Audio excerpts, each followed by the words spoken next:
Hello, everyone. Hello, everyone. Hello, and Sawadee Krab, Kun Noppadon, and Hello. Sawadee Krab. Sawadika. Hello, Tadao. Tadao, Joanne. Leanne, Oti, and Mai. Hello. Good morning, everyone. Yes, good morning, Mai. Morning.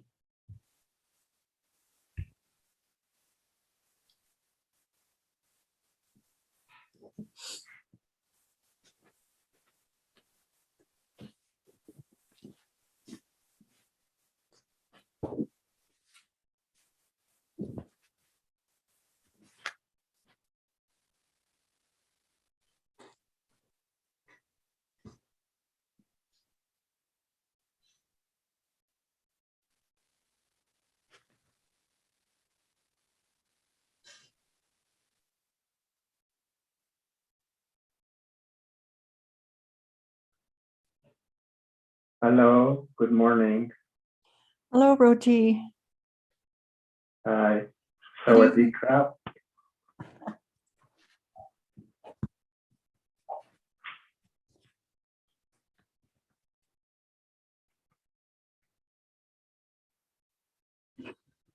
Morning, Roti, or good evening. Hello, good Hi. morning, John. Hello.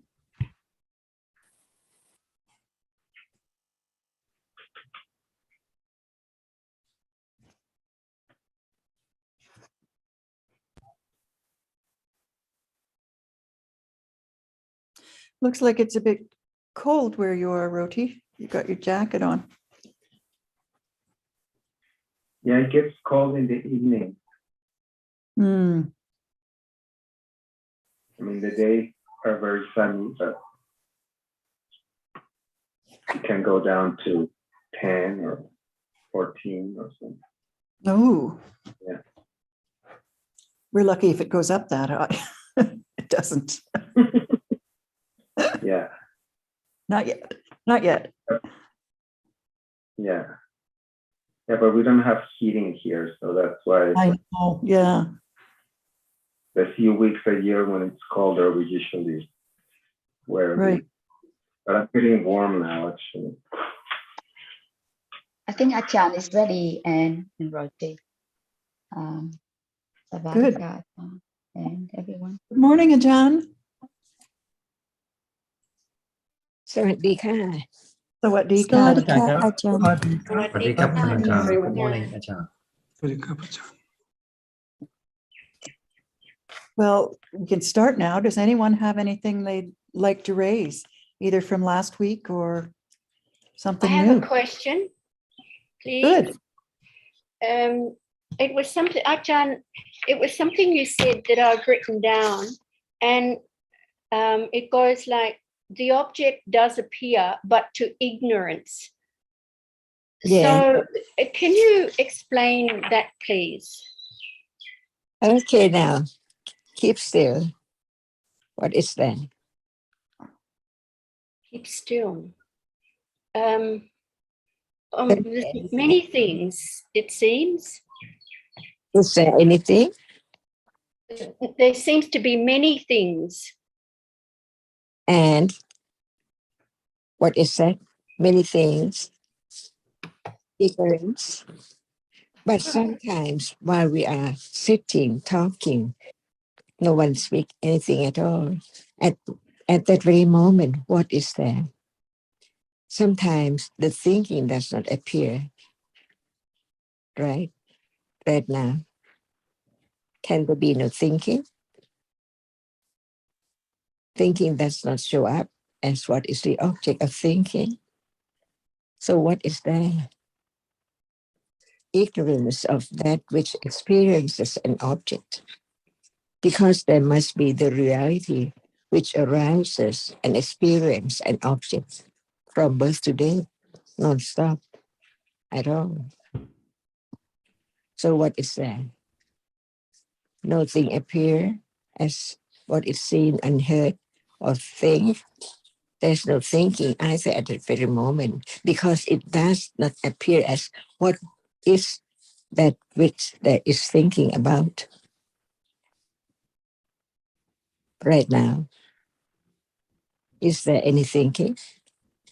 There is thinking, and I take it there's a lot of ignorance at this moment because there's a muddle of things happening, thinking, seeing, hearing.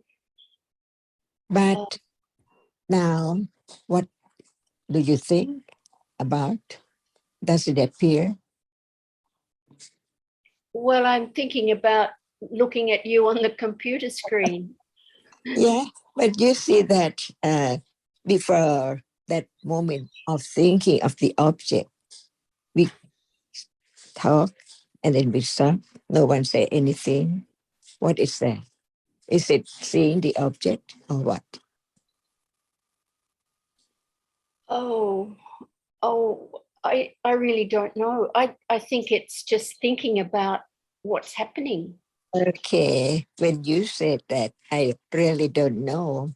Is that not ignorance about that very moment?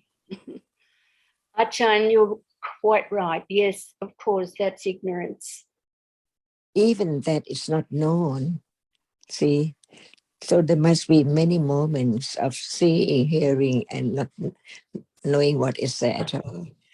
All we learned about is whatever is there in daily life, but it's not known because no attention to what is there even right now. That's why we learn to understand what we say, moha, mula citta. There must be citta, which experiences an object, but moha, the reality that cannot understand what is there at all. Otherwise, how can the moha mula citta be known? That's why at any moment, when nothing appears at all, even thinking, no thought about anything, just still.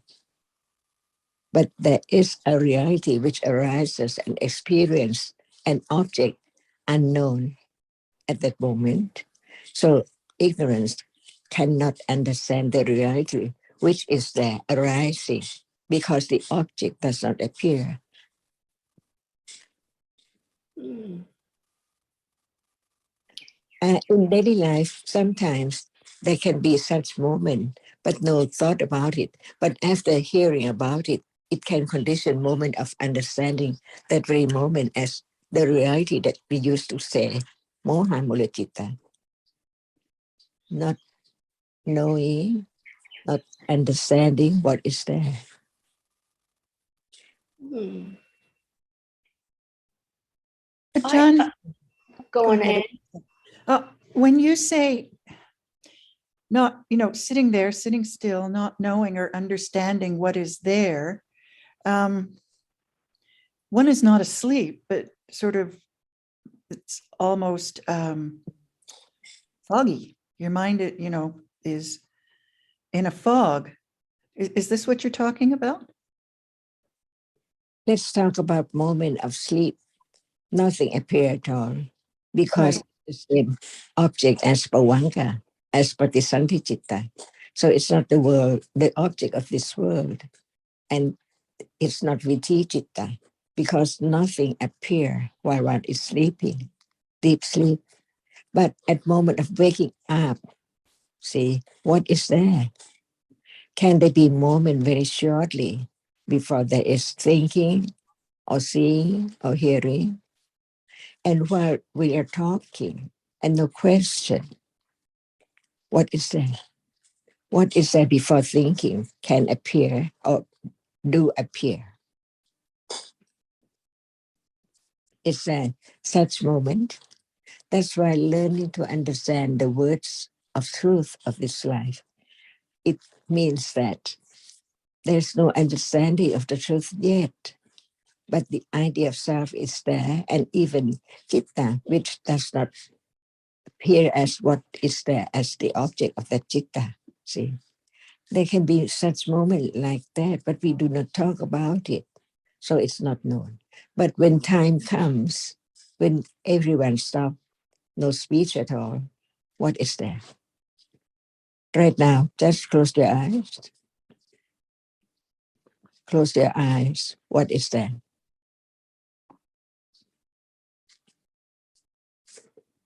Thinking. Before thinking, can it be?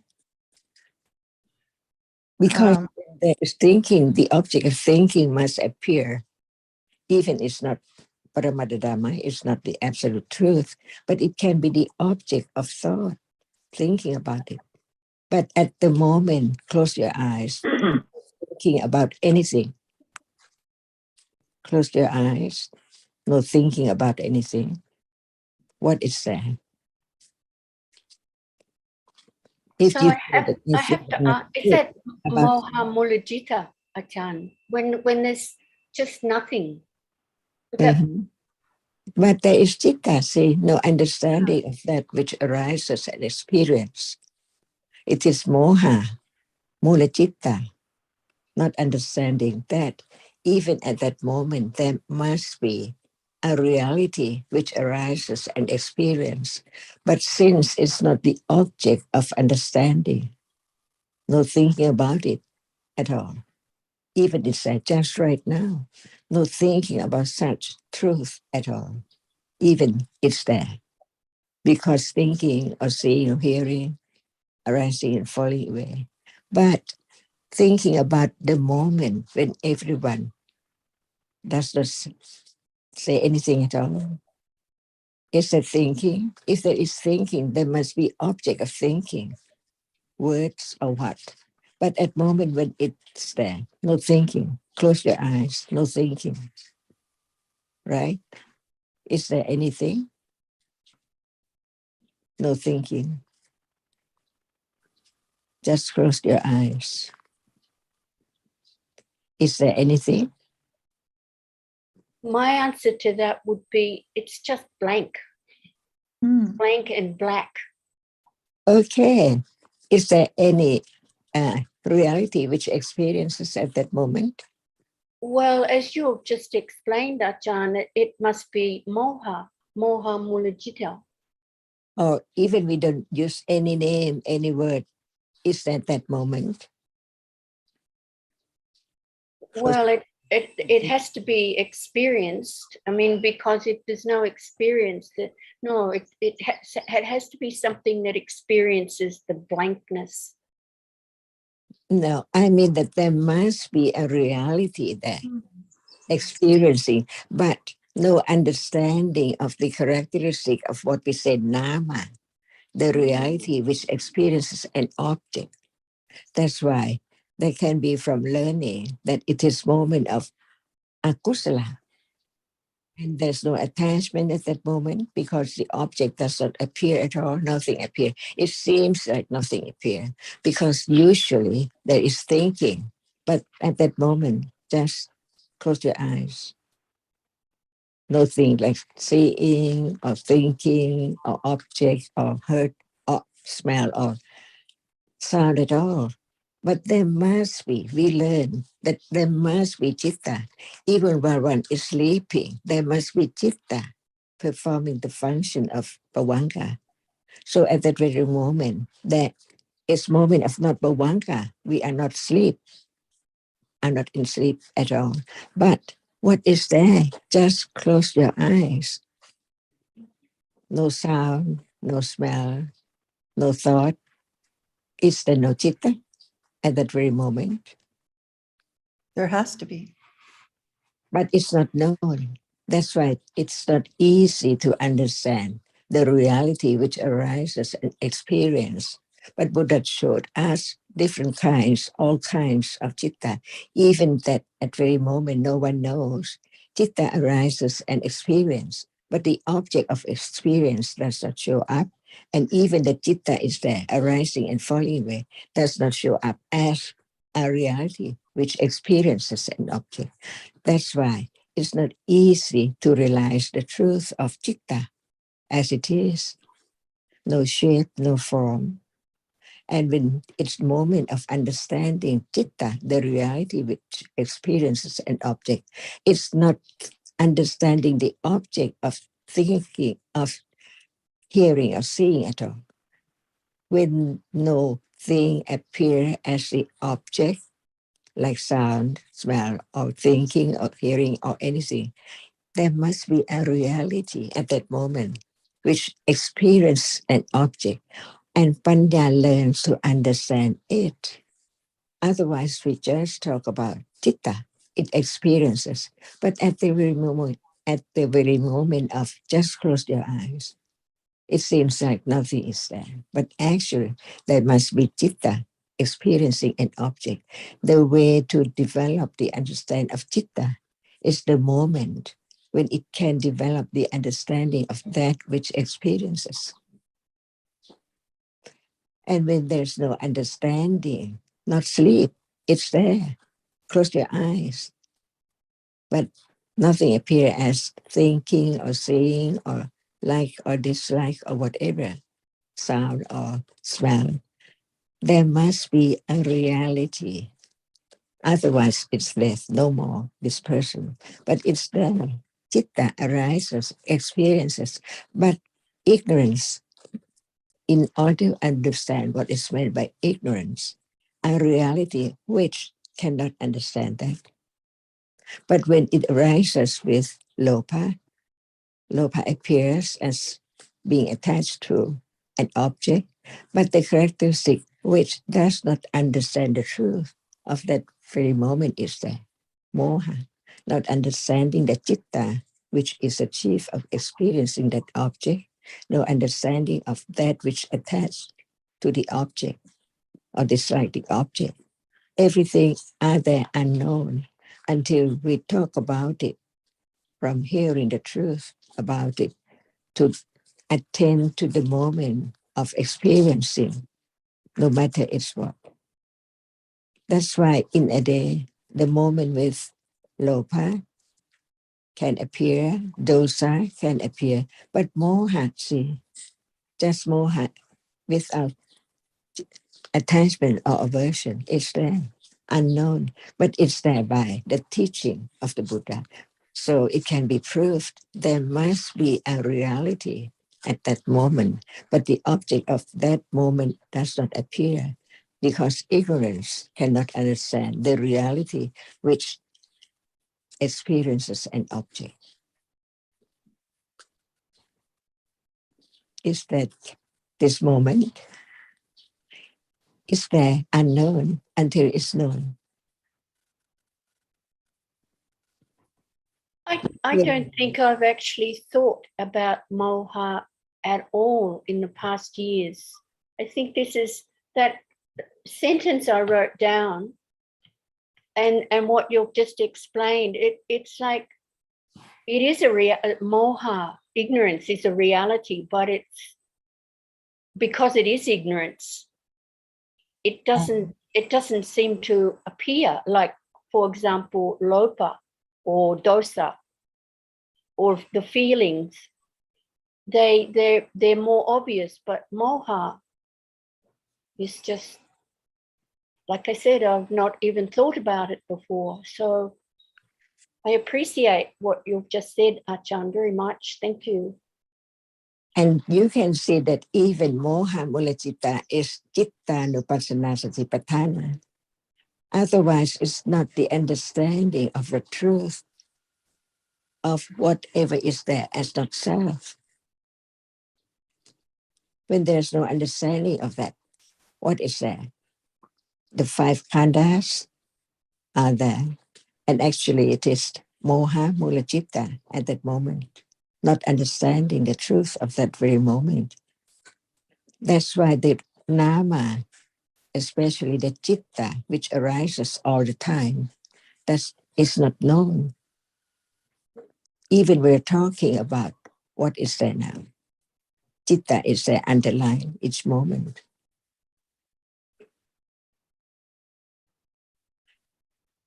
That's why each reality has to be known as it is. Citta cannot be cetasika at all. Moha cannot be lopa.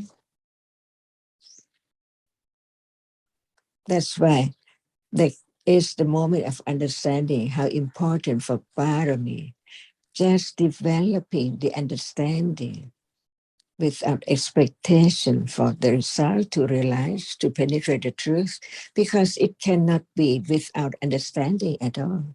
And understanding develops at moment of understanding what Buddha taught is now, this very moment, not just the word, but it's so very subtle, so very deep that it cannot be known instantly or even quite a long, long time of just hearing about it, understanding the meaning of it, but not the reality which is now appearing. So how can there be the understanding of that which does not appear? Impossible, because even that which is now appearing is not known yet. And in order to understand the truth of any moment in the future or now, it has to be when it's there. No matter it arises and falls away, but the nimitta of one characteristic of a reality can be object of understanding little by little. That's why we talk about citta. That's we know citta now.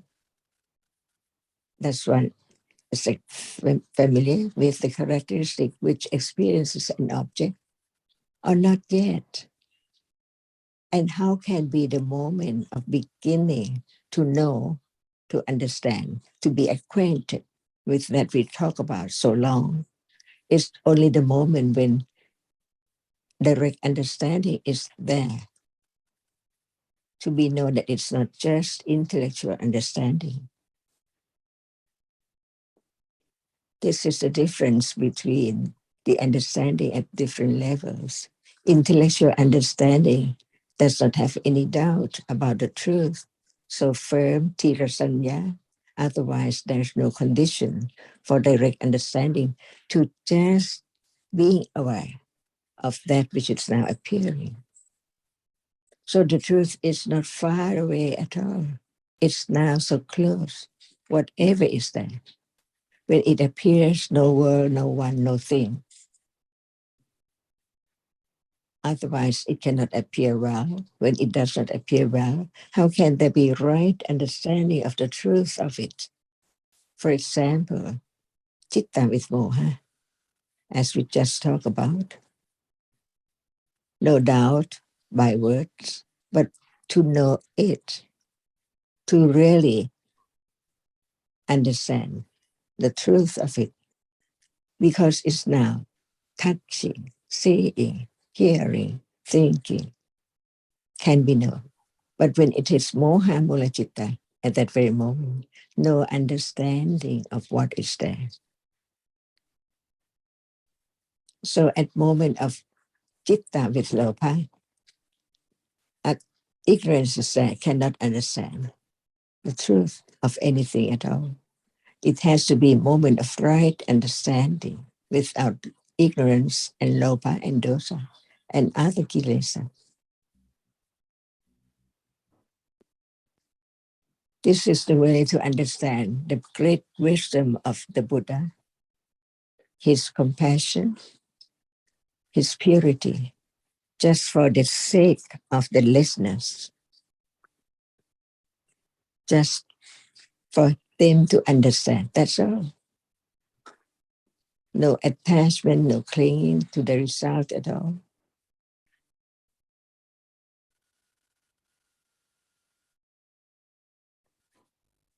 So That's both lopa mulajita and dosa mulajita have moha with them, but why is that? Like there's not just, there is always moha with lopa, correct? yes, but what is known at that very moment? Well, it to me it's more obvious that there's attachment, but the moha doesn't show up. Yes, but Lopa does. it's as subtle as asava is not known. See? Right. Okay. Yes. Right. If I just learn to understand what is there, little by little. And this is the path, the Arya Satya, no other path at all.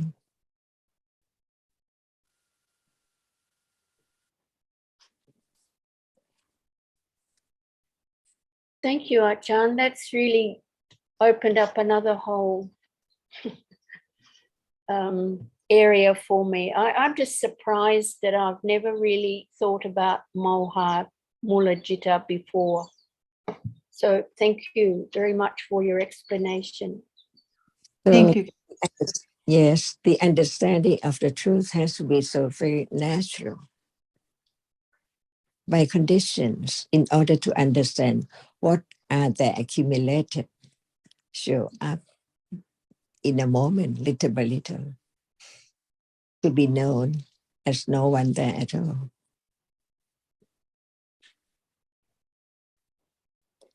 That's why the point of studying is just to understand. That's right.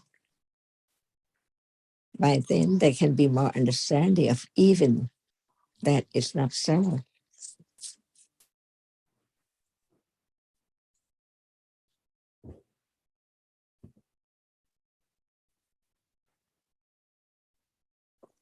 So what is there now unknown are all dhammas. So we learn to understand what is there at the moment when it's there. Otherwise, it's only thinking about what we have learned.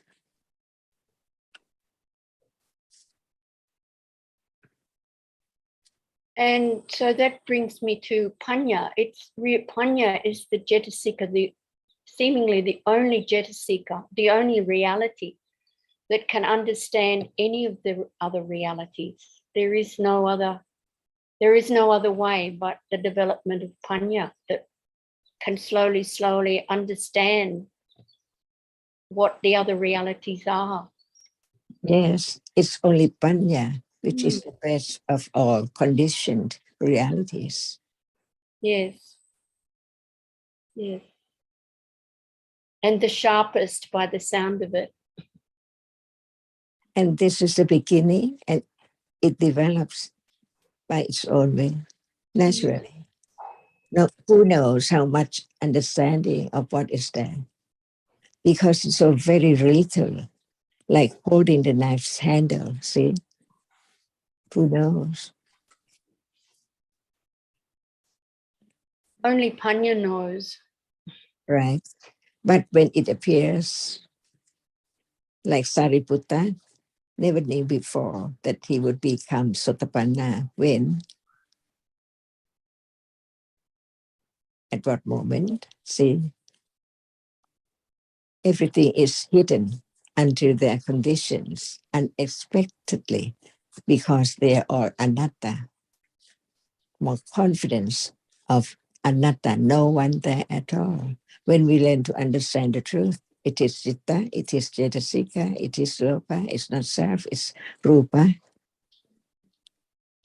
The truth is there all the time, but it's not known, unknown. Because no thought about it, no hearing about it, no considering. Because how can there be such considering of the truth if there is no hearing of the word of truth at all?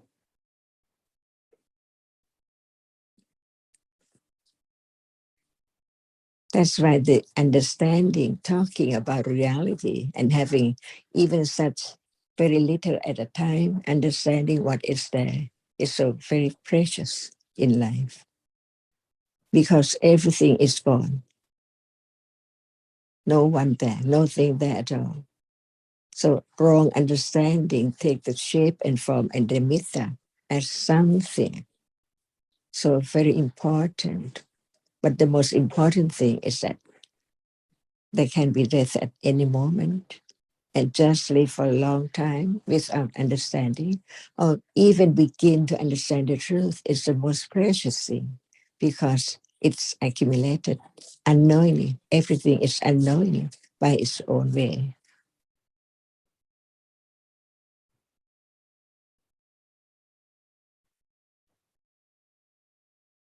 So live happily, no regret. What is there is gone. Just learn to understand the truth. One don't have to torture oneself or change one's life. But when it's changed, it's by condition.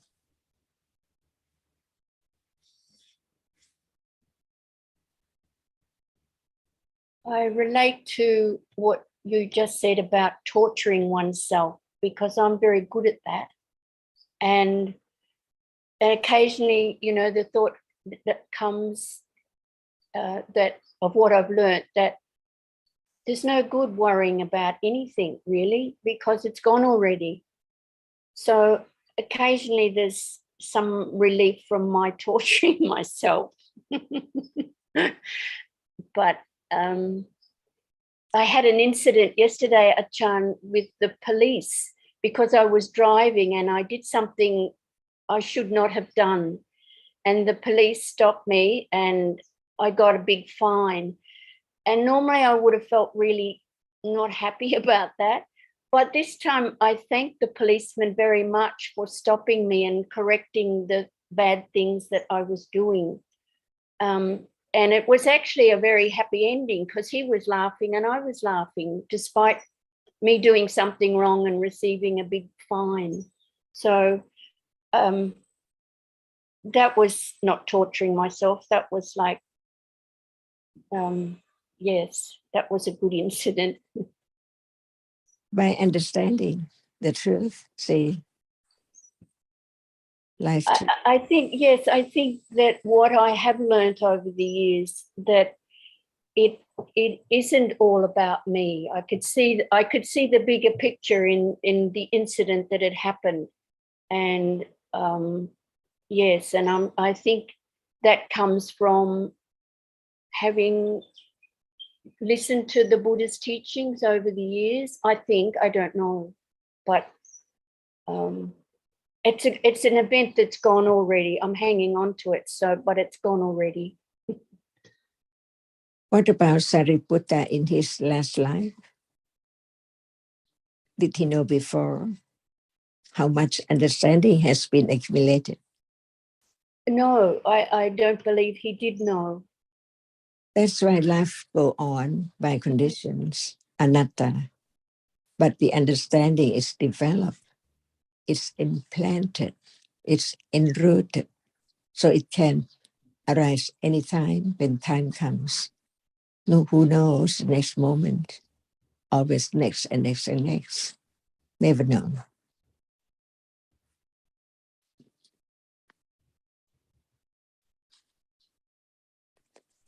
So what happens in anyone's life by conditions, even thinking, never the same in a person.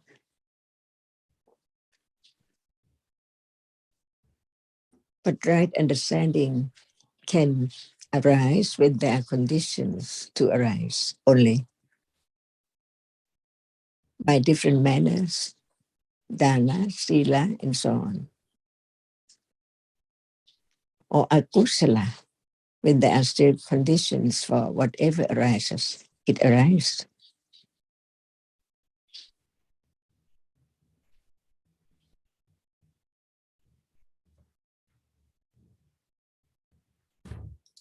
And I think that torturing oneself is really because of one's self-obsession. So it's all about what I did wrong and what I shouldn't have done, and thinking again and again and without any understanding.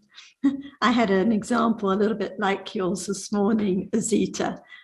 We were swimming in the ocean very far out, and it was very early in the morning, 6 o'clock, when usually no one else is swimming in this expanse of the ocean. And suddenly I had a collision, and someone swimming the other direction who was very, very fast. She had her hand on my head and pushed me right down. So I actually stayed down for quite a while. But when I came up, we were both so friendly, and we gave each other a hug and asked if each other was all right. And we introduced ourselves and said how glad we were to meet each other. And it was ended up being a really pleasant occasion. But other people, when they have collisions, they kind of berate the other person for being in the wrong place and this and that. But this was turned into a very pleasant occasion, and so you never know what will happen unexpectedly. And But I think, like Ajahn reminded us before, perhaps it was in another discussion when someone talked about a car accident, can be metta and friendliness anytime to anyone, no matter the circumstances, instead of thinking about me and poor me and what I should have done and so on and so on. So it's they're good reminders. Yes, regarding yesterday, I could see the much bigger picture of, possibly I could have caused an accident, resulting in who knows what. And that was an incredibly hot day where the police were pulled up. And, they've got all their gear on. And I just felt for this fellow because it looked really hot, but still he smiled when I said thank you. And he was just doing his job. And yeah, just doing his job. Yeah. And I appreciated that as well. So it was when we came out of the quarantine hotel in Sydney, I wrote a little note to all the staff thanking them, and to the nurses and the police officers and the security and all the different people. And they kind of were quite appreciative. They said usually no one thanks them at all. Usually people just get cross because they haven't got this and they haven't got that and they don't want to be stuck for so long. And so it's nice to just show some appreciation and understanding for the job that other people have and the conditions they're working under. It does make the day seem better when you can appreciate just the staff in different places, anyone, just to be friendly to them, because generally most people will be friendly back, even if it's just a very quick smile to each other or whatever. So again, I appreciate Achan's reminding us about metta and to be friendly, just to be friendly to people. Opportunities anytime, even when getting a fine or having a bumping into someone in the ocean or anytime. Yes. Yes. So thank you.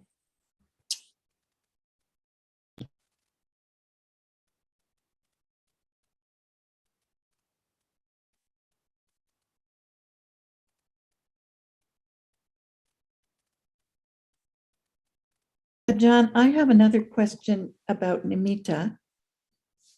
Am I turned on? Yes, please. Okay, good.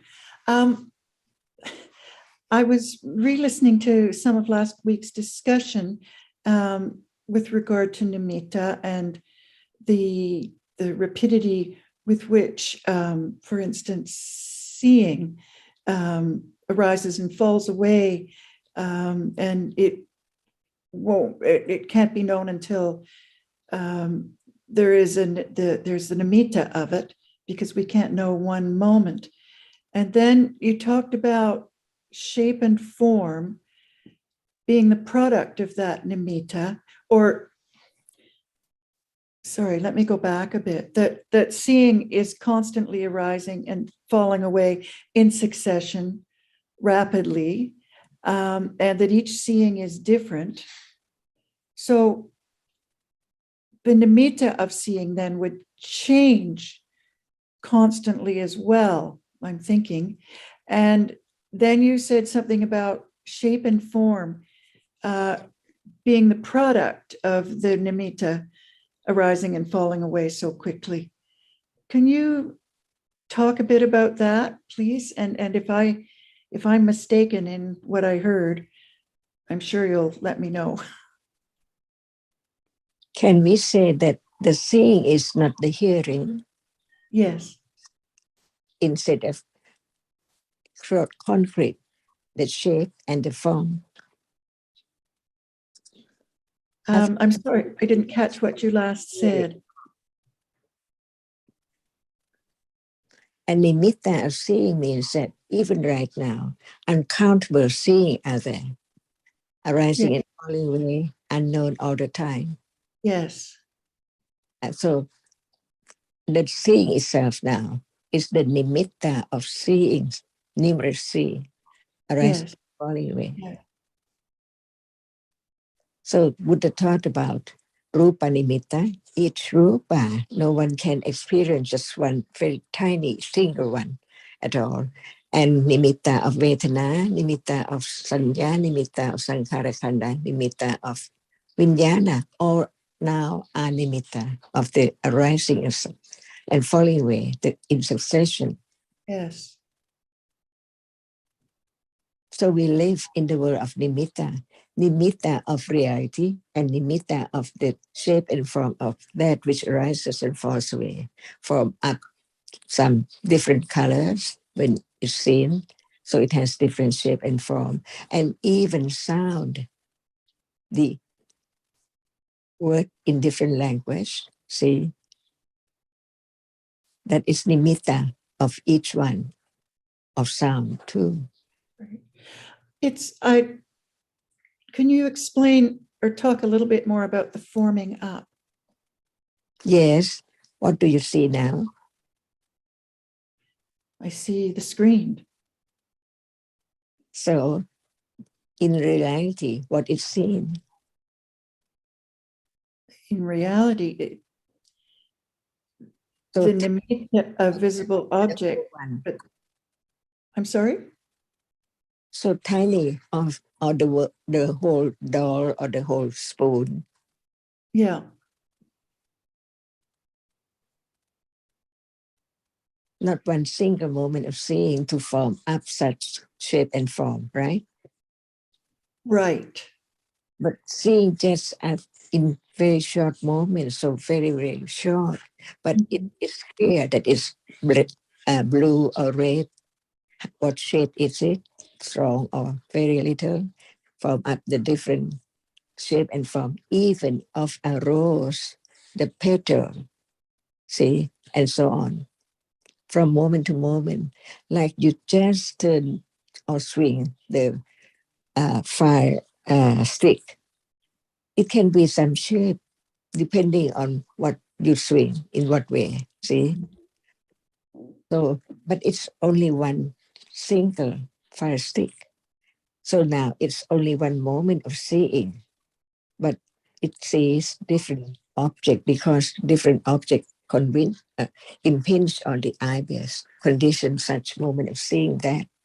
And when it's arising and falling away so very rapidly, it forms up the shape and form of what is there as flower or bed or curtain or what is there. See? Just live in the world of nimitta. I think I see it better. So each moment that of each time seeing arises and falls away, which we cannot know because it's so quick. The object of that seeing is That's, really just I've heard you use the word particle before. does seeing arise and fall away? Yes. Does arupa arise and fall away? Yes. But not as quickly as seeing. So in reality, seeing sees what?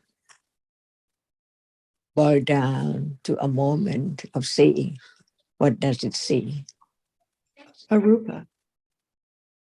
Not a rose. No. See? And what appears is the nimitta of that which arises and falls away in split seconds. Is that right? So, yes. So, but there will have I'm understanding that there will need to be many moments of seeing the arising and falling away of a moment of before we can know seeing or the nimitta is formed of many moments of seeing arising and falling away. And because it's happening so rapidly, that nimitta will change over I don't know, a few seconds. It's not always the same because it's different moments of seeing arising and falling away. And could you just clarify, if That's you right. are talking about the nimitta of seeing or visible object, because Ajahn has been explaining about nimitta of visible object. Right. Okay. And I should- notice that you keep coming back to seeing, You're right. which is different. You're right, Jonathan. No, it should be visible object, because that's what will form up the shape and form. Yes. Thank you, Jonathan. That's right. So, can you say something about that? That seeing is constantly arising. When moments of seeing are continuously arising and falling away, and each moment is different. Maybe not. Well, it's When you say different, in what respect are the moments of seeing different? Because seeing consciousness is just seeing consciousness. Of course, the Okay. object is different at each moment. That's what I'm trying to say. Thanks, Jonathan. The object is going to be different at each moment. Yeah.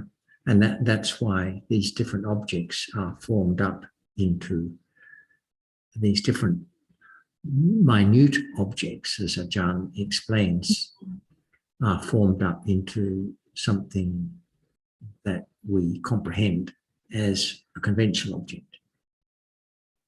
As conventional, As a conventional object. right, starting with the shape and form, and then, yes, memory would come into it, and we'd end And up with thinking, yes, yes, forms up the notion of a conventional object from yes. the experiencing of the many different moments of visible object. Visible object. Okay, thank you. Thank you. But the seeing consciousness, each moment is separate from the other. Yes, I don't think we actually talk about the moments of seeing consciousness changing. no, you're right. It's just the same citta with the same cetasikas, but they have different objects. Yes, you're very correct. I was muddling them. I think I was thinking visible object all the time, but I wasn't saying it. And when we're talking about the nimitta, even from the very first process in the mind door, it is the nimitta of the rupa which is experienced, but just one rupa can never be known or be a condition for forming up the idea of shape and form, or Right, different right. tastes or different kinds of sounds. Yes. So there have to be countless mind or processes, countless moments before there is the forming up, the idea of shape and form, the Yes. idea of something, the idea of a person or a being. So there are different kinds of nimitta, depending on whether it's just referring to the nimitta of the reality itself, or the nimitta of what has been experienced as the shape and the form, or the detail, Yeah. the nimitta anupayanjana, Right. or the nimitta of that which is taken for something or someone Constantly with concepts. changing. Yes. Thank you, Ajahn, Sarah, and Jonathan.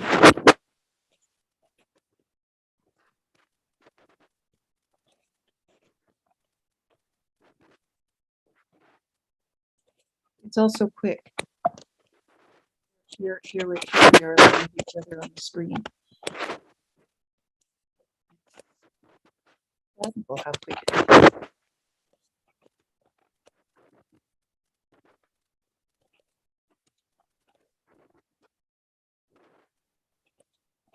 So the single visible object, the single color, can never be experienced. So it's always the nimitta, Right. Always the the reality. reality. Yes. And the meat is constantly changing. Yes. Thank you. And also, of course, if there is awareness of seeing consciousness, it is also the nimitta of seeing consciousness that is the object of the Yes. awareness. but that does not change in the same way that the object changes. No, seeing will be seeing.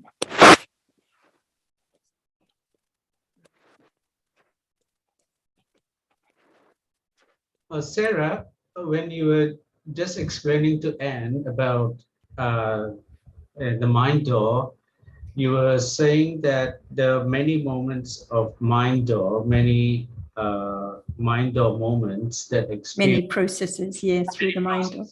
right, many processes. Are you saying that many processes that experiences the same visible object of one a seeing moment of seeing? The visible object that was seen, the rupa, the reality, is experienced just by the first one or two processes through the mind door.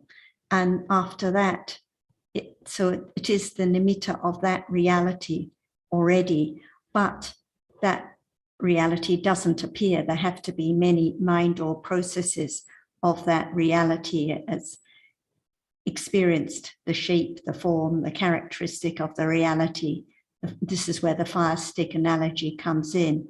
So many experiences and many mind or processes before so that the visible object is the shape, the form is revealed, and before there can be the idea of something there, of different tastes, different sounds, someone there. So the actual visible object experience through the eye door only appears to the first and second mind door processes. So the rule is one sense door followed by mind door, but many moments followed by many moments, many mind door processes. Right. Always many mind door processes following the sense door process. Before, and only the first one experiences the same reality exactly. oh, that's how it is before another sense door, whether it's Before another sense door process. So actually that's why, as the Ajahn always stresses, it seems that there is visible object appearing all the time. It's the sense door covers up the mind door, but in fact there are many more mind door processes, countless mind door processes in between the sense door processes. So as understanding is developed, that's how the mind door covers up the sense door, because it's revealed that there are many more mind door processes. What appears through the mind is far more common, and the visible object is just seen so very briefly for an instant, and then so many mind door processes follow, experiencing the shape, the form, the kind of color, the impression of something, and so on. so it's not as I thought. I thought that there was one karma conditions result as in seeing, say, one color, but not just one moment.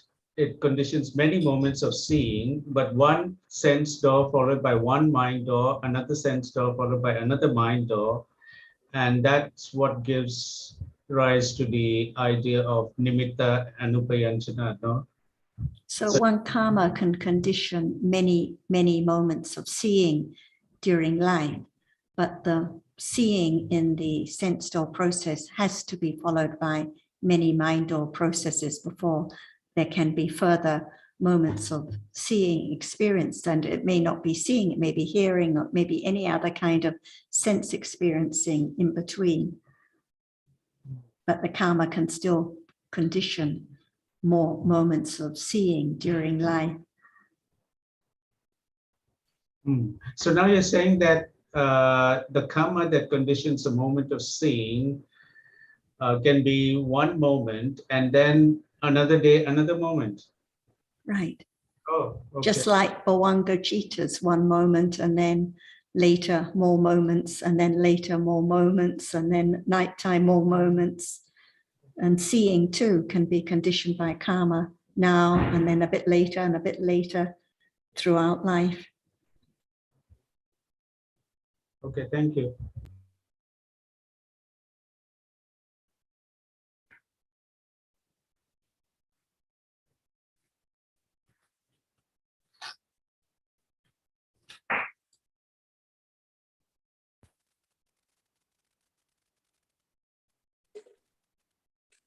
And it's helpful to know, because otherwise there's clinging all the time to seeing lasting or painful feeling lasting, but it's just a moment followed by so many mindful processes. And so it's just the fantasy that it seems to last or seems to be there all the time, but it's not like that at all.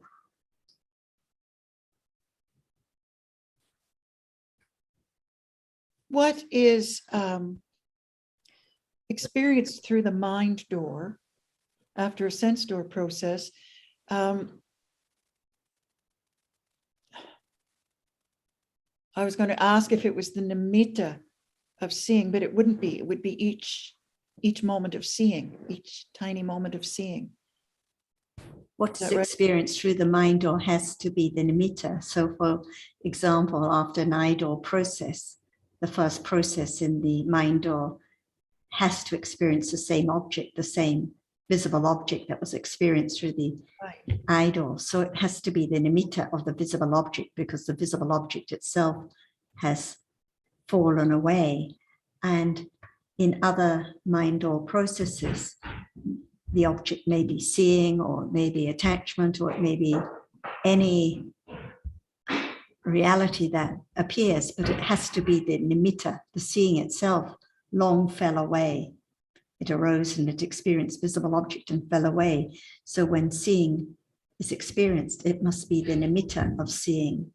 Attachment, it has to have fallen away before it can be experienced. So it has to be the nimitta of attachment. So it's always the nimitta of the reality that is experienced, never the reality itself. So it's always going to be the countless moments of Countless the moments, the yes, reality that is being experienced through the mind door. through the mind door, yes. Because through the sense door, only the sense objects are experienced, yes. Well, that's right, but the sense object through the sense door is experienced one moment at a time, right? And it's the rapidity of the rising and falling away of those moments that that create the nimitta. Well, no, create's the wrong word. Let's use visible object. When the nimitta of the visible object is experienced through the mind door, then it's actually, I was going to say it's a number of moments of. It can't just be the one visible object that is experienced by the first mind door. There must be countless moments, countless processes of experiencing visible object before there comes to be the nimitta of the visible object, which appears and which can be known. So this is the rapidity of the experiencing of the different objects before there can be the experiencing of the nimitta of that reality. But of course, if we're talking about the Buddha's understanding, then it can understand directly the nimitta of the reality that has just fallen away. But even so, it's still the nimitta of the reality, because, for example, the seeing consciousness, it's still fallen away. There cannot be understanding at that moment of seeing, and there cannot be understanding of seeing at any moment in the idle process. So it's always the nimitta of the reality, getting closer and closer to the reality. But for understanding, when understanding develops, even when it's the direct understanding of reality, there have to have been countless moments of that experience of that, and countless moments of seeing before that characteristic can appear. And would that usually appear through the mind door, through the nimitta? And through the mind door, like of seeing, it must be through the mind door of visible object. Can be, if we're talking about vipassana jnana, it could be because it's the same reality through eye door or mind door, but must be through mind door in order to distinguish the nama and the rupa. So there has to be the direct understanding of the nimitta of realities through the mind door, Sure. So one the after the other. So the jhana jhitas in the sense door process could not experience the can panya arise in the jhana jhitas in the sense door process?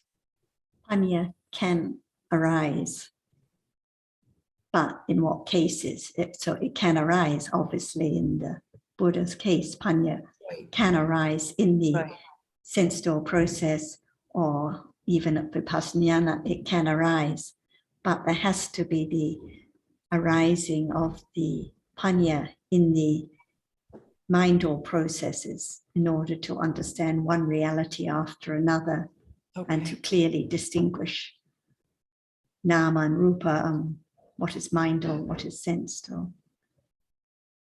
But perhaps Ajahn would like to add more on these points.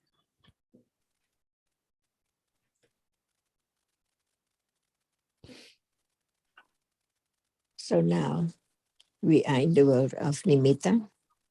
Is there any doubt about that? No. So No, we're. Go ahead, Ajahn. yes, because no understanding of the truth. That's why understanding the truth has to be from hearing, considering, until it's firm confidence of the truth. No expectation to experience just one way or what at all. Because the expectation of clinging or lopa is so very subtle, so very crafty. Only Panya can see it, can know it, can let go of it, because understanding it as it is, no one and no thing at all. That's why the path is only the understanding of the truth firmly, little by little, about what is heard now, the arising and falling away, so very rapidly of everything. So hearing about the truth, condition the letting go of the idea of I can do at all. So much to learn to understand the truth from life to life, because they're so very subtle. And it has to be directly to understanding that it's not just thinking, but it has to be moment of developing of the truth of what is said, and now it appears. For example, seeing right now, is there any moment attending to that object, studying, beginning to learn to understand that it's not the reality which cannot experience, because it knows, it sees one by one at a time by conditions. Even at moment of touching, see, it's the same. The reality experiences an object, but the object is not that visible object which is seen, but it's hard, and so on. And this is life, arising and falling away so very rapidly. That's why the development of understanding has to be so subtle too, to know the way, the right way, to understand what is there as it is. That what level of understanding is there. Now, it's the level of intellectual understanding, because not directly understand the truth of that which is now appearing yet. So when it's there, right understand instantly. It's not level of intellectual understanding. It's moment of attending the understanding of that which is there, which hasn't been studied or understood before at all. Even hardness, see, the word of hardness, what does it mean? No one and no thing at all. What is meant by the development of right understanding directly is only when the object is there, and there is the understanding little by little of that by conditions. No one can force to know it so soon, so sudden, because it's impossible. All depends on conditions. That's why life goes on as usual, but a little more understanding of what is there in life at different level.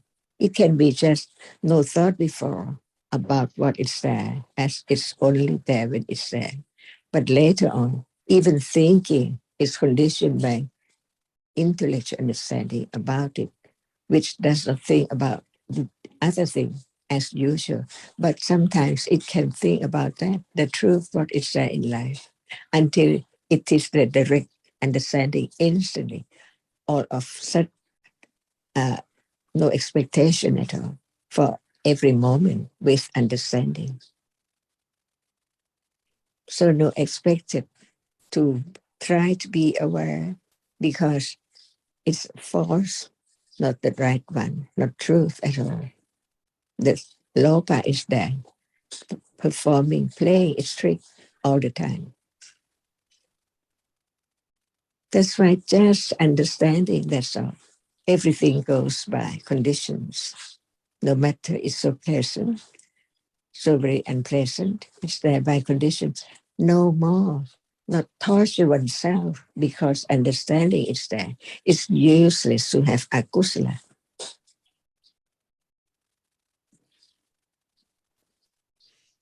Yes. So now, no akusala, no attachment. But when it is akusala, who knows that at that moment it is so tortured, unknown until panya is there stronger and stronger. This is the way to let go, the clinging to life, to have more and more life as usual. But when there are conditions, life has to go on endlessly until panya is there enough to eradicate all conditions for life. No life anymore.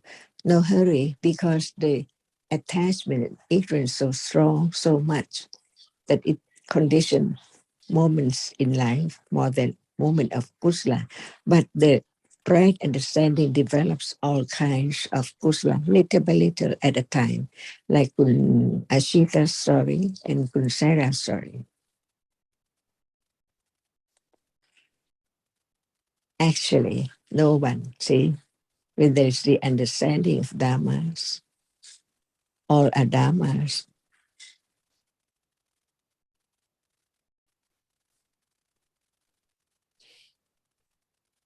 Yes, thank you.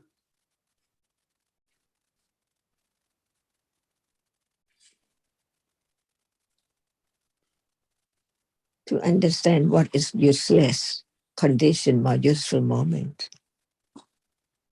To understand the truth, the most useful reality in life. Otherwise, there are more and more ignorance and attachment and all akusala, all kinds of akusala.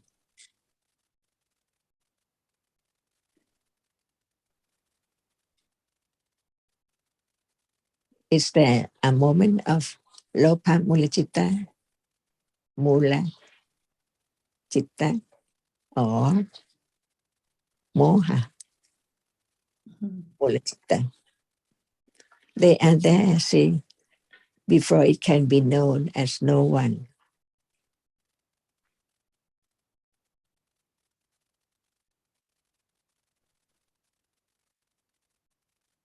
Without understanding, how can there be right understanding of what is there as not self?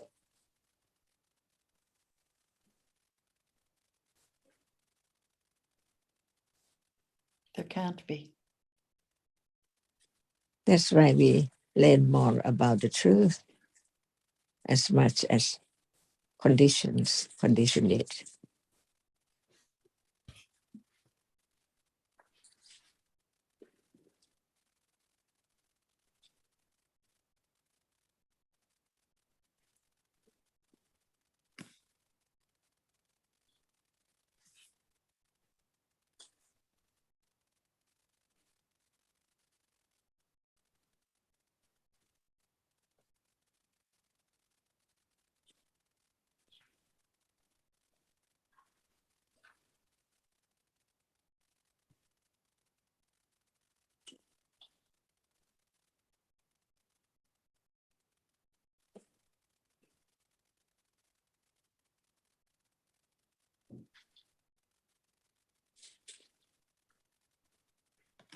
when there is kusala arising and there is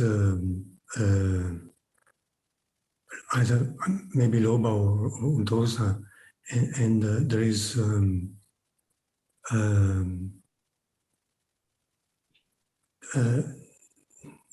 the not understanding that it is not self, and there is a reason already anyway, and it's not any use being torturing oneself about it, and so there must be this all this trouble in life, as you were saying, and because it's all about one's own problem in life and everything. So really, it's not just without understanding it as it is, as you again were saying. We cannot help but torturing oneself, and even if we don't like it very much, I think.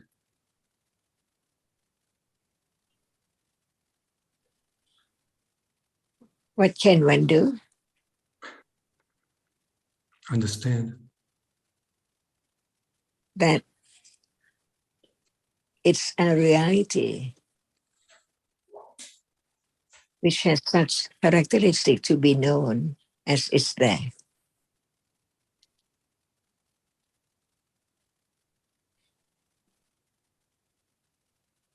Can there be such understanding at more when there is dosa? Without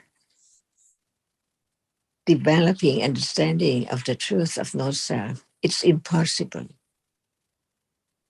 It's there as I all the time.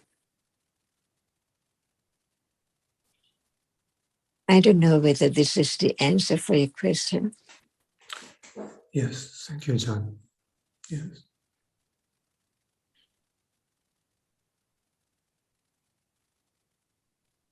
No use to try to stop it because it's gone. See, there can be more understanding of the truth in order to letting go, even just that very moment, slightly.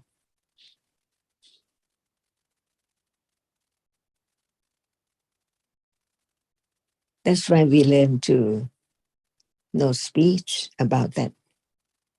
When something as a problem, something like that, unuseful to talk about it, but to understand it, it's the best thing. So many ways of the development of panya in daily life.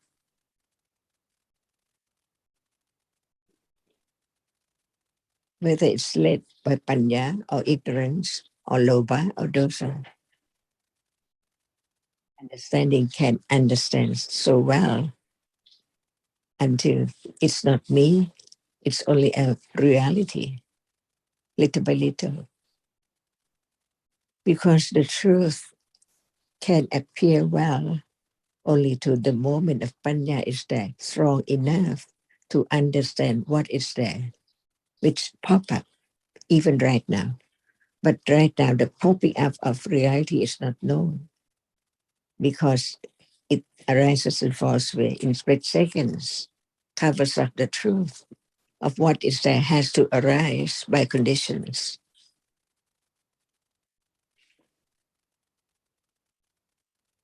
Even thinking right now, no matter it is loba, dosa, moha, everything is conditioned. No one can make anything to arise because actually, in truth, there's no one. There are different realities, different dhammas, only that conditioned to arise and false way from life to life.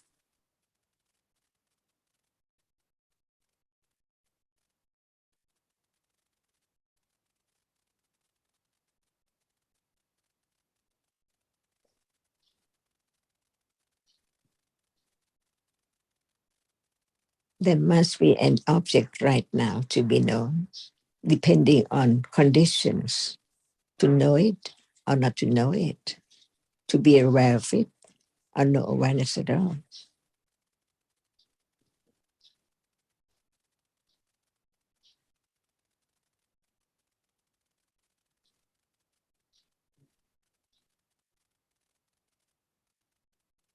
Even when awareness is there, there has to be the understanding firmly that it's by conditioned.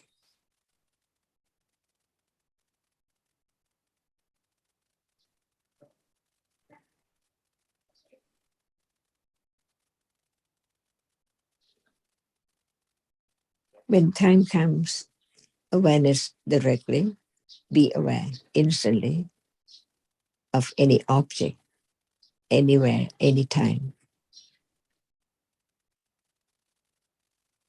Achan, are you saying that it's particularly important to know that if there's any awareness arising, to know that it is conditioned?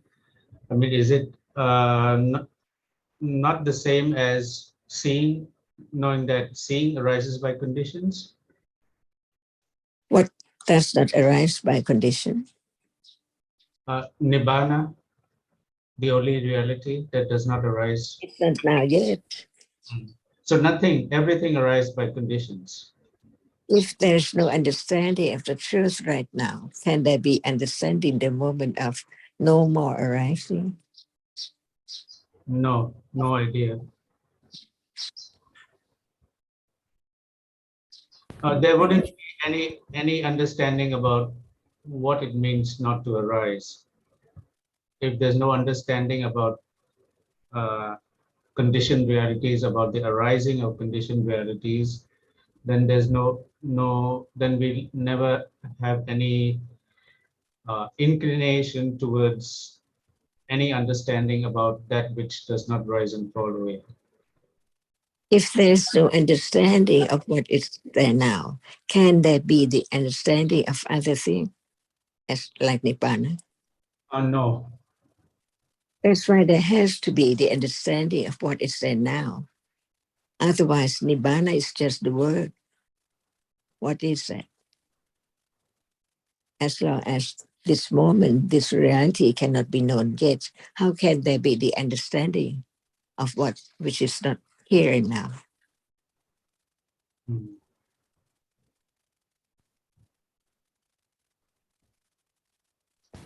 And if there's no understanding of the realities now, appearing now, there can't be any understanding of them as not self or as conditioned. For example, if we think the situation when one's getting a fine or one's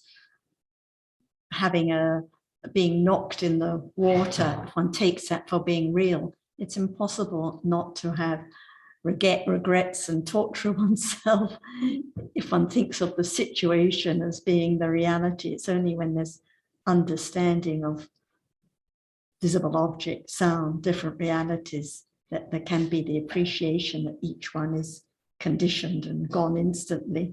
Nothing to regret about, nothing to torture oneself about. Otherwise, there'll always be the idea of what I can do or what I should have done or how I should have avoided this situation and so on and so on. Or the torturing that comes in with the strong clinging to the idea of I in different situations.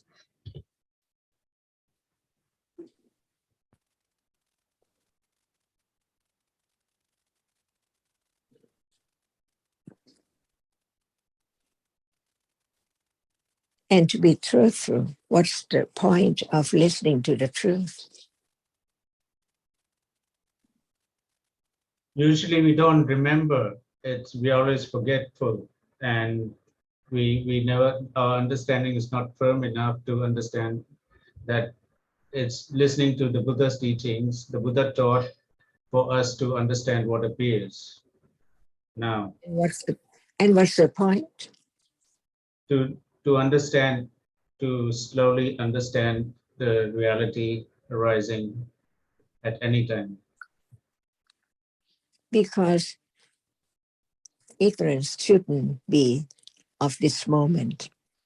When there's right understanding, it's much better not to be ignorant anymore. But someone might think that to have less or no lopa, no dosa, but just understanding this should be known first. Otherwise, the point is just thinking about that which cannot be realized at all. How can there be no loba? How can there be no dosa? But what about not understanding what is there? So isn't not better to understand it in life? Just live without any understanding of what is there and to begin to understand the truth. So just to understand the truth.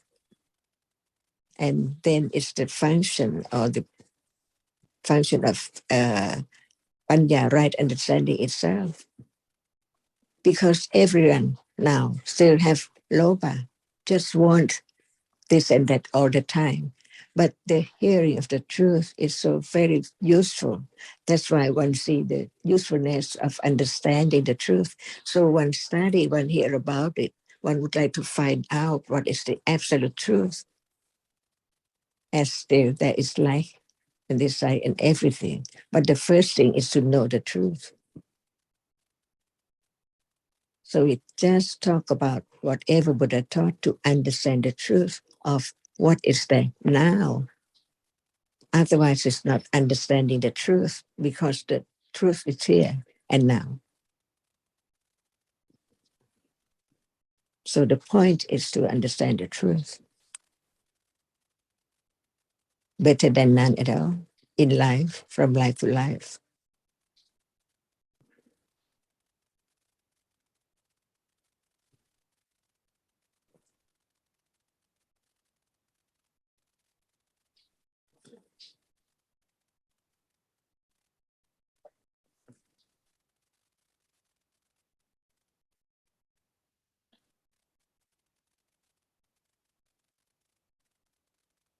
And one begins, the understanding begins to understand actually what is there.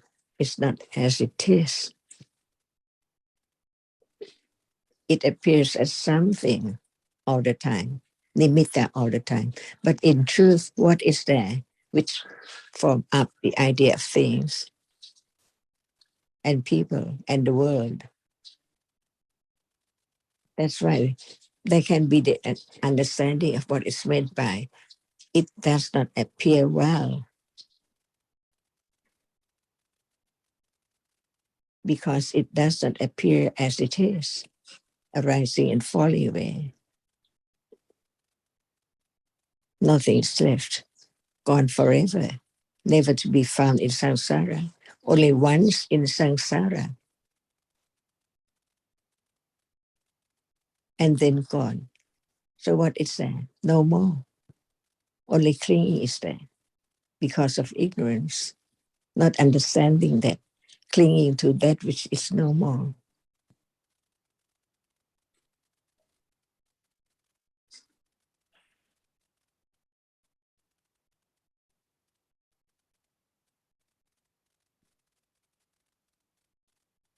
That's why the Buddha said all dhammas are so very subtle.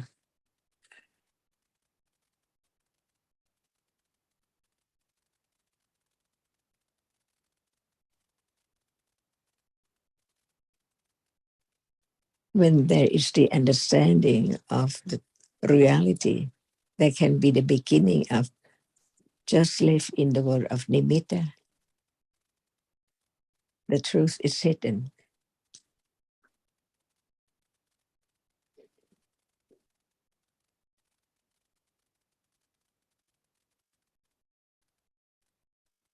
Ajahn, we seem to talk a lot about the nimitta of rupas, that which can be experienced, but we don't talk very much about the nimitta of namas, because I was thinking back to my previous talk on or discussion on moha.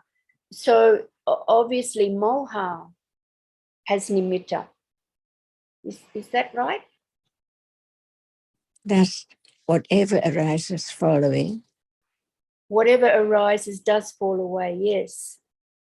And can only one be known directly? No. And that is nimitta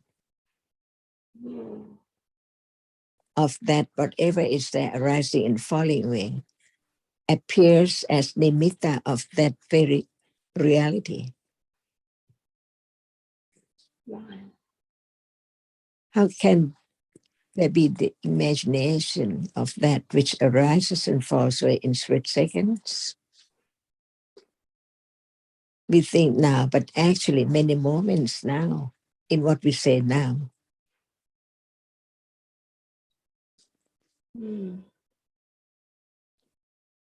And for example, we are seeing, but there must be citta before seeing, right? And there must be citta after seeing. Do they appear to you? They don't appear, no. At all. And what appears is the nimitta of that which arises before and after too, after seeing. But what appears is only seeing. That's why so many realities in a moment. But what are there in life? Seeing, hearing, smelling, tasting, touching, and thinking. Well, there are so many unknown reality there too. So seeing, at moment of seeing, there must be 7 jetasikas arising. They do not appear. That's why in life, what appears is the nimitta of that which experiences an object, one object, but in reality, before they can appear as one object, there are so many moments of the arising and falling away, before and after too, and even together with seeing. So many things unknown. Ignorance, condition, attachment, and attachment, condition, tosa, see? If there's no attachment at all, can there be dosa like anagami? No. No attachment, no dosa. That's why we learn to understand the truth one by one, little by little, until it's firmly developed. So it, So, yes, obviously, Ajahn, there's a lot more realities that are unknown than are known, because you just mentioned the citta that arises to see. Well, it's accompanied by 7 jetasikas, but they're not known. I don't know if they're ever known, but it's...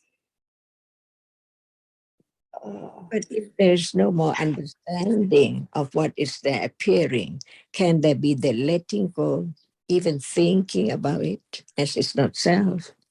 It's gone, because there must be moment before seeing and moment after seeing.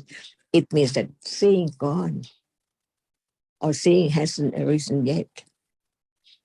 When there are chittas before seeing, and when the chittas after seeing means that the seeing now has gone. That's why we talk about what is there as much as Buddha taught us to develop understanding of the truth, intellectual understanding so firm that actually there's no me, no I at all. Touching, it's hardness. It's not my leg, my hand, my face, or anything at all. Hardness is there, so real. And if it doesn't arise, it cannot appear at all. And it does not always there, because there are other things like hearing and seeing too. It seems like they are together at the same time, but in truth, just one at a time. And this is the only way, understanding the truth, to know what is true and what is not true. And it depends on whether one just wants to live in the world of untruthfulness or just understanding as much as there can be in life. And the truth can be known more than this, much more. This is the beginning, because we're talking about that which appears, but not directly understanding the truth yet. So more to know, more to go, more to develop, to understand the truth. So learn to understand whether what is that taught by the Buddha about the truth is true or not. In the beginning, there must be the understanding, truthfulness, satya, of that which is there. Whether it's there, as Buddha taught, just only very shortly.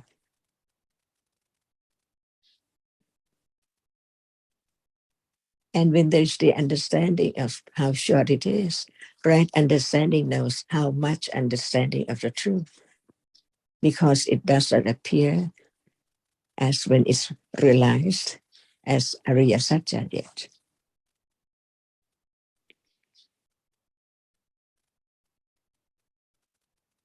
So the seeing sees a visible object, so it sees the reality. Is the next citta, sampatijana, is the object then that nimitta? Because it's not the actual object, is it? It does not see, but it has that same object. So is that Same visible object, same reality. It's the same, so it's not yet nimitta. For the whole of the sense door process, it's exactly the same visible object because it hasn't fallen away yet. Right. So each citta in the process experiences exactly the same visible object because it lasts 17 times as long as citta. So each citta in the process experiences the same visible object. Okay, right. Thank you.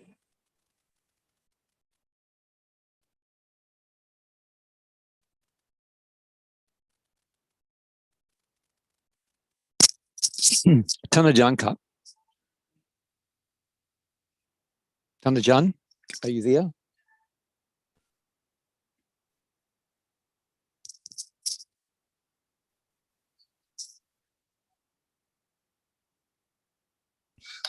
Ajahn, we cannot hear you.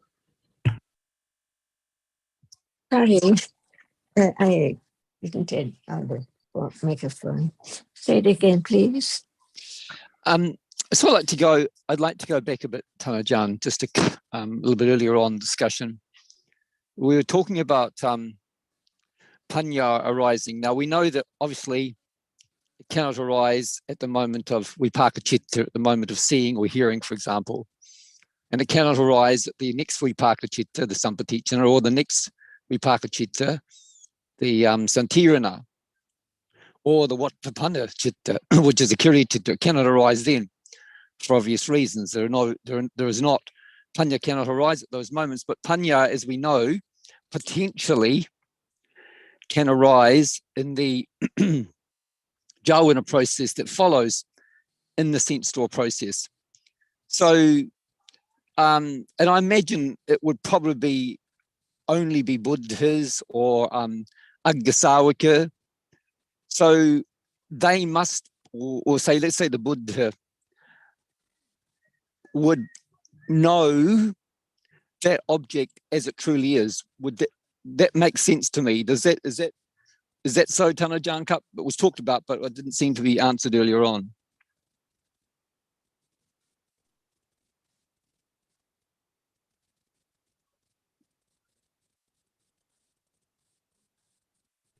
Ajahn, cannot hear you. Sorry.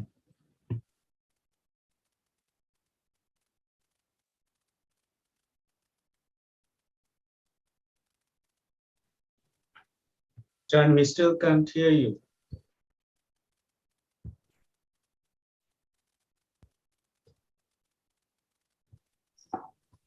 Ajahn, could you turn on your microphone, please? Thank you.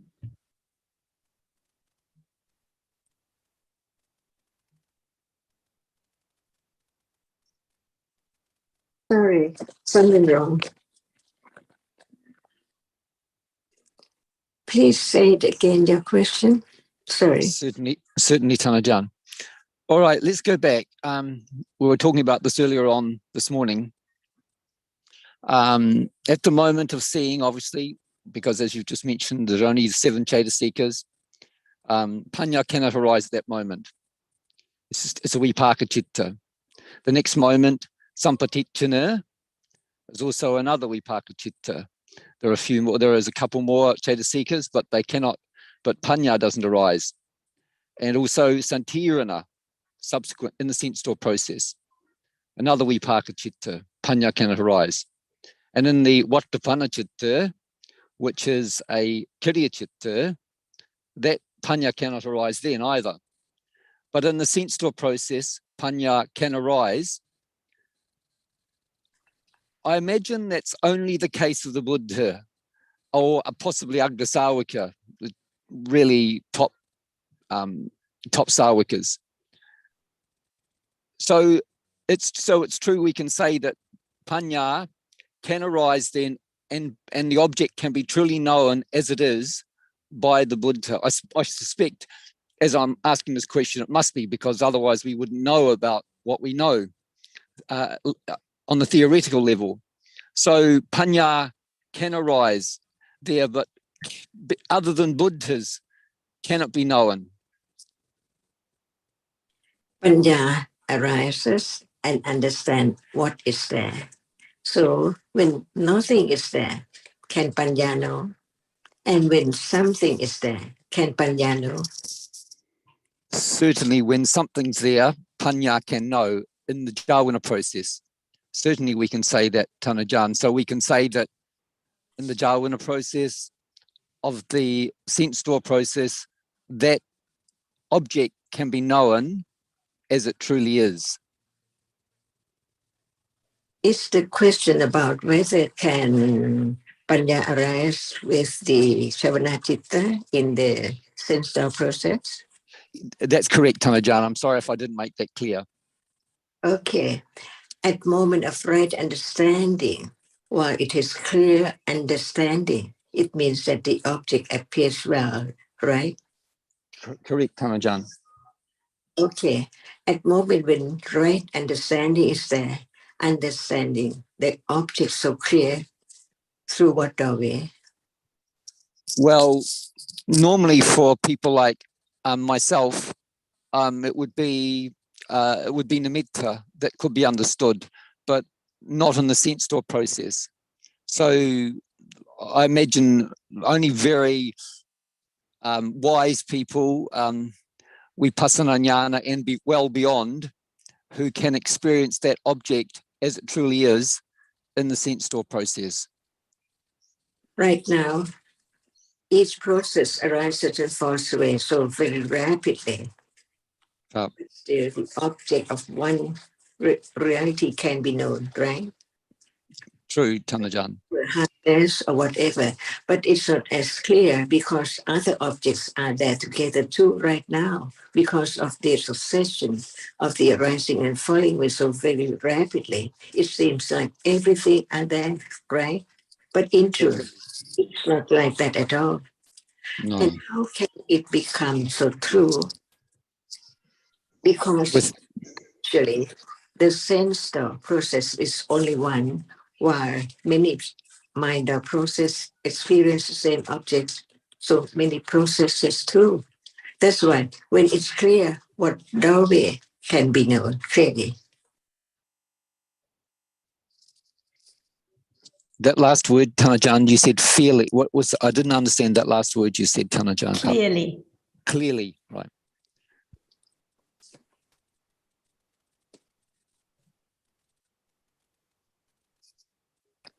Right now, it does not appear clearly because the mind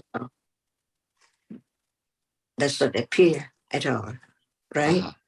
Even when we're thinking, there must be seeing and other things. So it does not appear clearly. But when the object appears clearly, what does it mean? The object appears as it truly is. There must be mind processes after the sense, right? Because to the sense, though, it does not appear as just visible object. it appears as so many different things. How come so very rapidly? And the mind is in between, underlying all the time. And that's why it does not appear clear. But when it appears clear, it appears to what doorway? It would appear by way of mind doorway, Tanajan. Because now mind does not appear at all. Why is there so many processes? That's why it's not clear. But when it's clear, what mind door appear, what doorway appears? When it appears, well, it would depend upon what object it is. If it's eye door or ear door or whatever door, it would be relevant to that doorway. Okay, one sense doorway has fallen away. How many doorways mind door after sense door? Many, Tanajan. There's many things around here. At moment of seeing, not just visible object, only very minute, but so many things now appears. What does it mean? There must be many mind doors to condition the experiencing of that which appears as something, but many things. So how many moments of mind or process must be in between, underlying, unknown, not appear at all? So when it appears well, what doorway can show up as it is many doorways, many mind door. So what appears when the object appears well? What doorway? The doorway, well, it would have to be mind doorway and related to that particular sense object, or if it's Dhamma Ramana, if it's the mental object, then it would be object of thinking. Mind experience the same object as sense door. Many after one sense door, right? So when it appears well, what doorway appears well? That particular doorway, that mind doorway relating to that sense object. So as not anything, right? As not anything, true, Ajahn. It has to be a reality, a Dhamma, not something. So the mind appears, right? Well, now mind does not appear at all, right? That's why. What is mind? What does it mean, mind? No sense at all, right? No experience of sound or smell, taste or touch when the mind follows the seeing, right? So seeing must be so very short, very minute, just like a flash of light, not anything at all. And that is, it appears well as not anything, no shape and no form, only that which appears like a flash of lightning. And the mind covers up because each sense is so very short, right? Otherwise, it cannot appear well as no one and no thing at all. So when we mean mind and then the object or the light is there, as it is the object of sense I sense that's why it appears well as no one and no thing, no doubt about what is mind and how come to be more than as the sense for different from other sense at all. Different world, the world appears as it is to reveal, to be known as no one and no thing. Because actually, when mind process experiences sensor, one sensor, in no light at all, because other doorway, ears, nose, tongue, body, and mind is so dark, darker than what we mean when we use the word dark in darkness, but no sense though at all. And so when that is seeing, just that which like a flash, very short, not as a table of glass at all is there. That's why no doubt about what is meant by appearal and what is mind or process. More than other doorway. And the other sense that just like a flash all the time. No one there at all. Only realities in darkness. And no doubt about mind or it has to be so dark, darker than at moment when they're seeing another doorway at all. I imagine Panya is very keen, and at that particular time when there is that level of understanding, it seems worlds away, Tanajan. To understand the truth of each reality just arise and no more, different ones. And there must be one in between, but no word because they are separated by Bhavanga. And this is only the first Vipassana Jnana. How much to go to confidence of the truth of no one until after different levels of Vipassana Jnana, it's come to the end, the enlightenment of the truth, Sotapanna. No doubt about what has been heard at all. It's only experienced.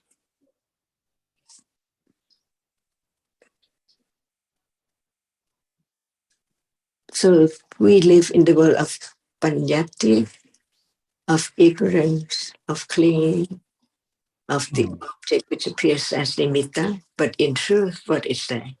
Before it can be directly experienced, Buddha taught a lot for 45 years for not to go wrong at all.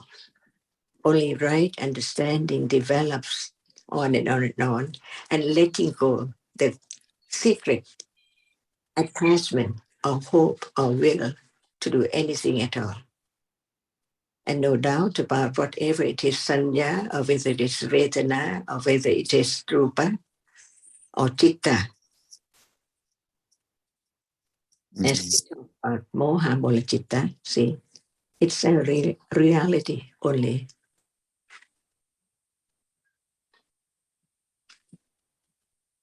So no one can imagine when it's not there. Like in the ocean or in the river, they don't know what bank or when they what are there, not in the water.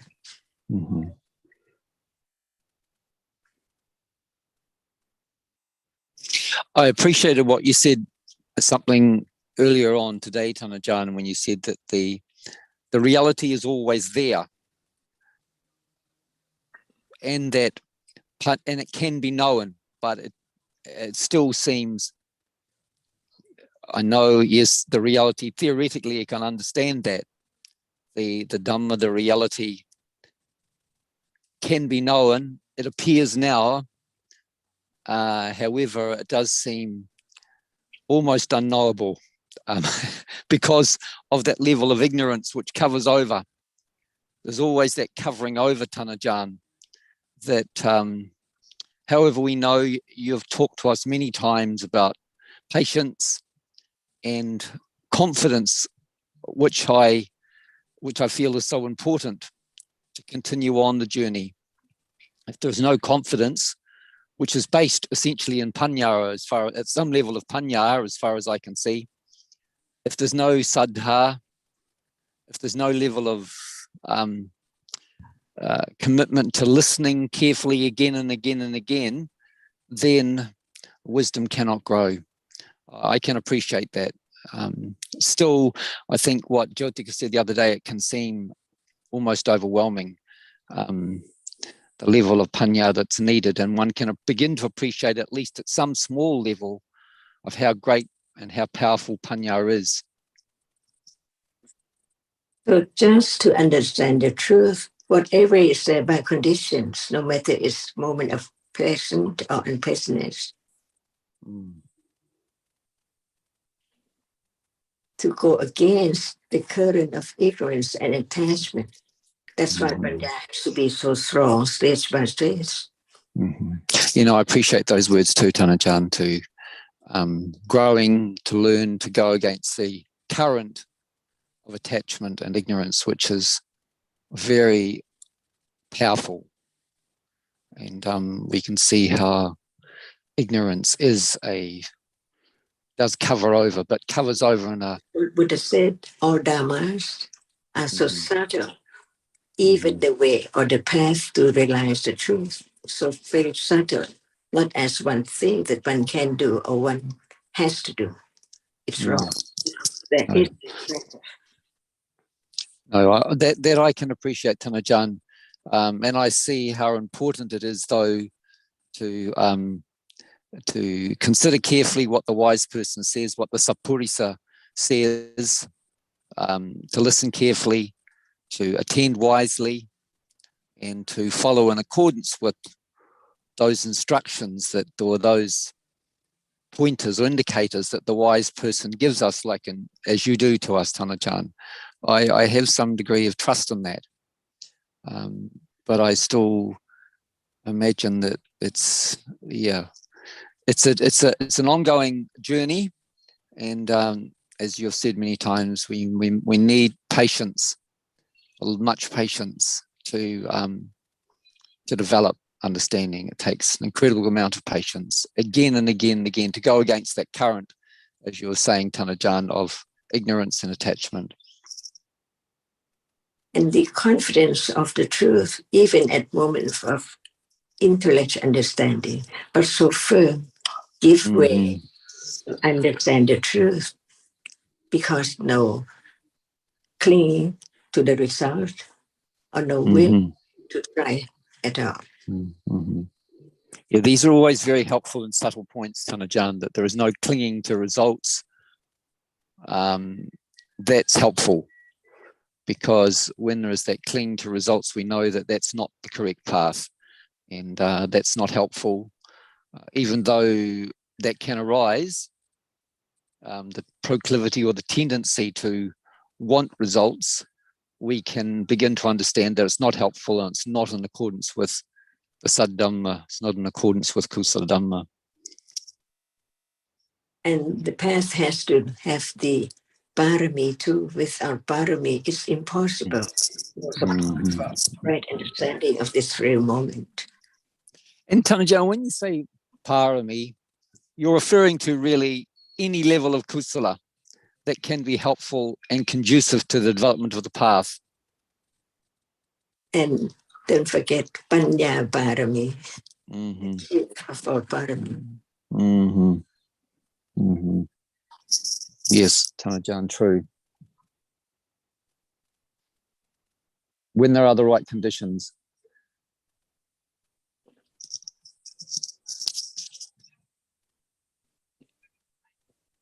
That's very helpful, Tanajan. Thank you very much. Can anyone stop conditions for this moment to arise? Impossible. No. The truth is the unknown, because it's so very subtle and very deep.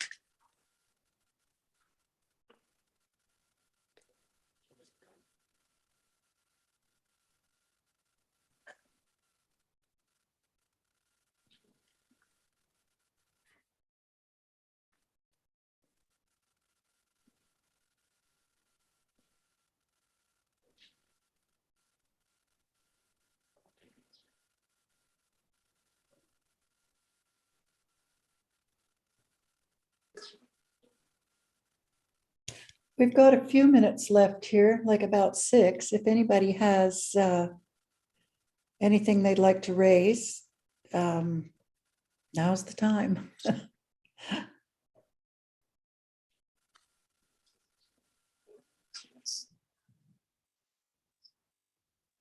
Tanajan, I perhaps would like just to add that it seems that as understanding grows, the awareness of the levels of ignorance also seem to grow.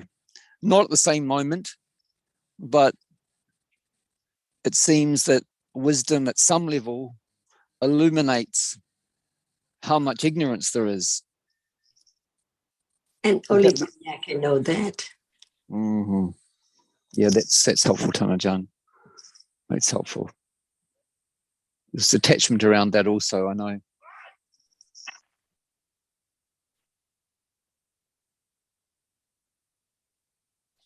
So Panya let go. Attachment to the result. Mm-hmm. No other way at all. No.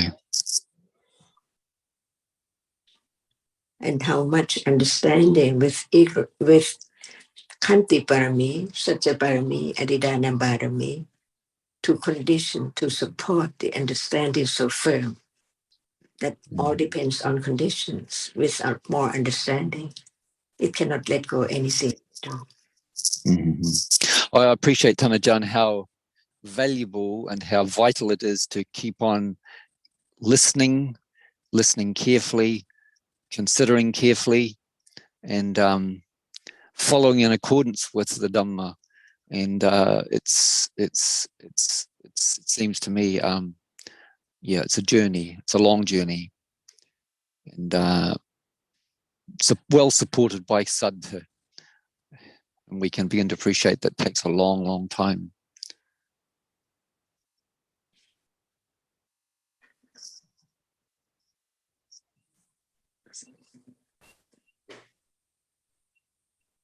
Can't hear you, Lee.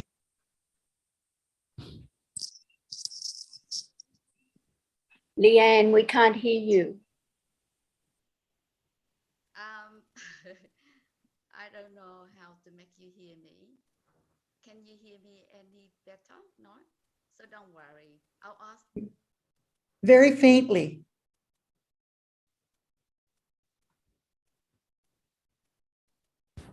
Speak louder if you can, or turn up your volume, Leanne. I'll try without the earplug. Yeah, is that better? Much better. Oh, good. I think that we're running out of time in 3 minutes, so I don't expect to finish asking my question or, have my answer, but maybe it's for next time.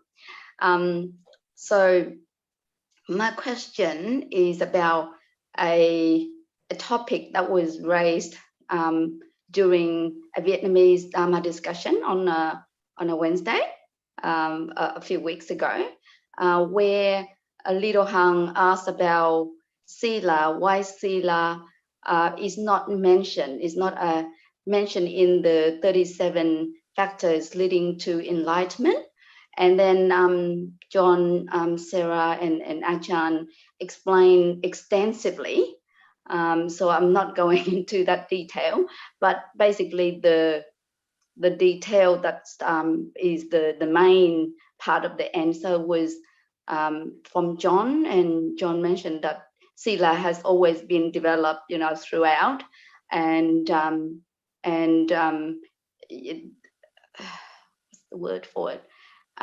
Even though it's not mentioned, because when Sila has been perfected, at the level of the Sotapanna, and of course, and above, then even though that just a sika that prevent committed, wrongdoing or precept, is not arise, but it doesn't mean there's no sila. So I kind of get the message, but then I'm thinking in the Eightfold Path, the Noble Eightfold Path, then that 3 Chestasika, right? Speech, right action, and right livelihood are there. So I feel like there's a bit of contradiction, even though I understood that explanation, and I felt glad, and it was amazing that answer. However, when I see, but they're there, the three Chestasika, which is a sila, are there in the path of in the Eightfold Path, then how do I understand that? I know time is almost up, so I don't expect. Well, just to start the conversation, which, as you say, we can carry on next week, but it's not correct to say that there's no verity, Jetisika, for the Sotapanna and because the Sotapanna, although he has always said he's perfected Sila, doesn't mean he has no more Agusala. So there's Virati Cetasika arising anytime there is abstinence from Agusala, right? So the Sotapanna can still have dosa, for example, and act, which can motivate actions of body and speech. So if there's restraint from that, then that would be an example of the Virati Cetasika. So I just want to make that point. It's only for the Arahat that there's no more Virati, because no more Agusala for the Arahat. Just to clarify that point, but Ajahn may want to give a more detailed answer.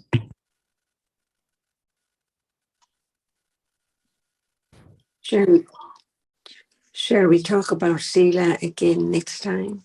Yes, I think let's continue that's a next good time. idea. Yes, of course, Ajahn. Yeah, I look forward to it. If you can be present at the beginning and bring it up at the beginning, that would be great.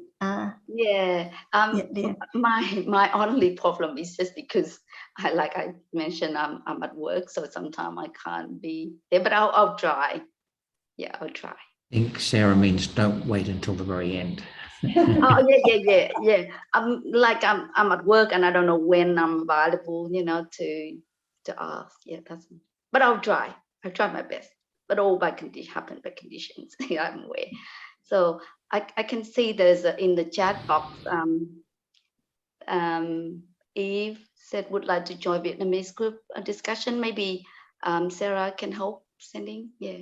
Yeah, I can say I'm sending her an email. Yeah. Cool. Let's finish here now. Cool. Thank you, Ajahn. Yeah. So, ขอบคุณมาก ขอบคุณครับ ขอบคุณนะครับ ขอบคุณมากครับท่านอาจารย์ Thank you very much. Thank you,ท่านอาจารย์